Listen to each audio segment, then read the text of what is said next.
This is Algebra 2, Lesson 93 on page 386. This is all about the discriminant.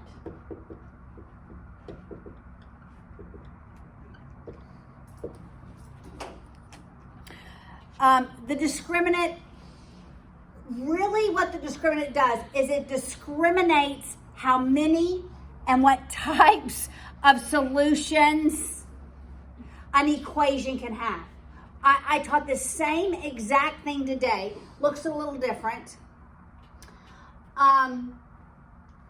Because the equation was ax squared plus bxy plus cy squared. So you use your a, b, and c to decide, is it an ellipse, is it a hyperbola, or is it a parabola?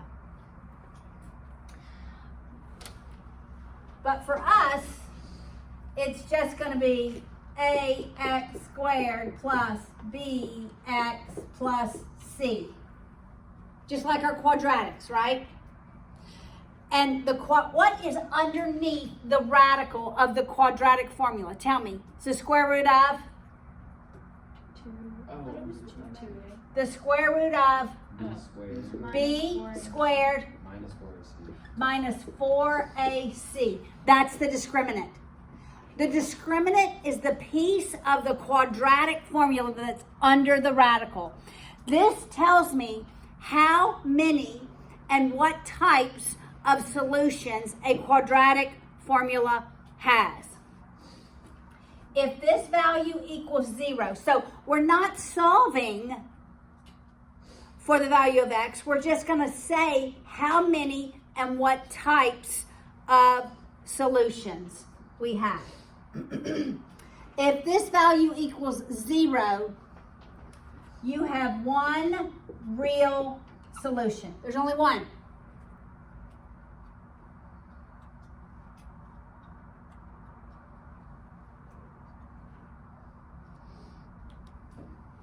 Got it? All right, when the discriminant is greater than 0, you have two real solutions.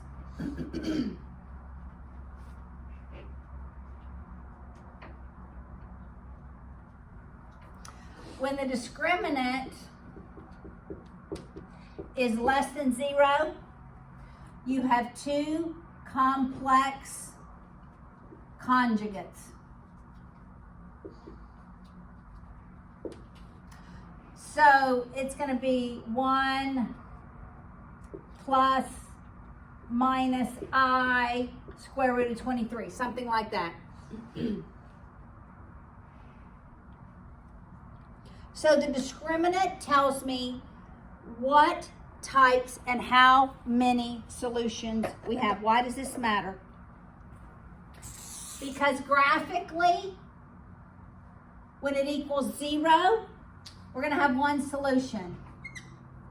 It's only going to touch the x-axis and return in the opposite direction. This one, we're going to have two real solutions, meaning it's crossing the x-axis at two places. In this case, it never crosses the x-axis.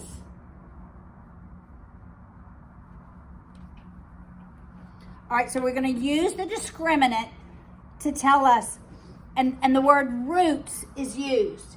It really dictates the roots. So those words, roots, solutions, x-intercepts, all mean the same thing.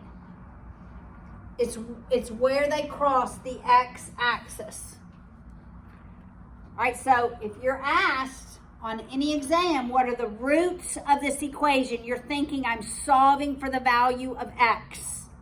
Okay, that's a root. All right, so let's work the examples. We're only going to look at the discriminant. We're not solving. We're going to say how many and what kind of solutions do we have. Look at example 1. X squared equals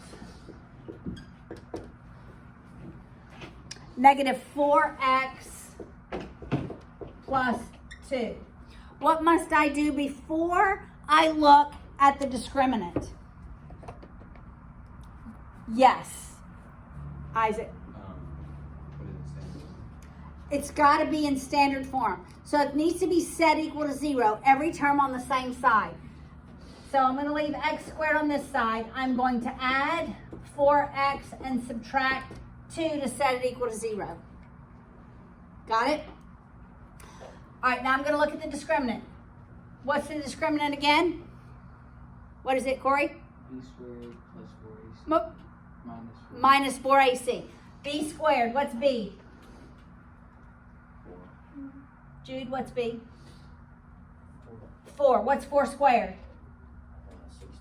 16. Minus 4 times A times C. What's that value going to give me? Is it going to be greater than 0, equal to 0, or less than 0? It's going to be greater than 0. So how many solutions am I going to have? 2. And what kind of solutions are they going to be? Real or complex? Real. Gonna have 2 real solutions. All right, look at 93.2. 93.2 is negative 2x equals negative 3x squared minus 8. This also is not in proper form. I'm going to move everything to the left, okay? Making that 3x squared positive. My 2x doesn't change. The 8 becomes positive. Now I can look at the discriminant. The discriminant is b squared.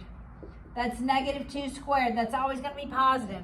Minus 4 times a times c. How is that going to be related to 0? It's going to be less than 0. So how many solutions?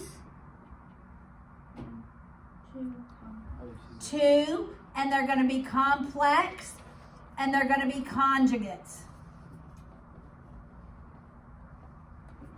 2 complex conjugates.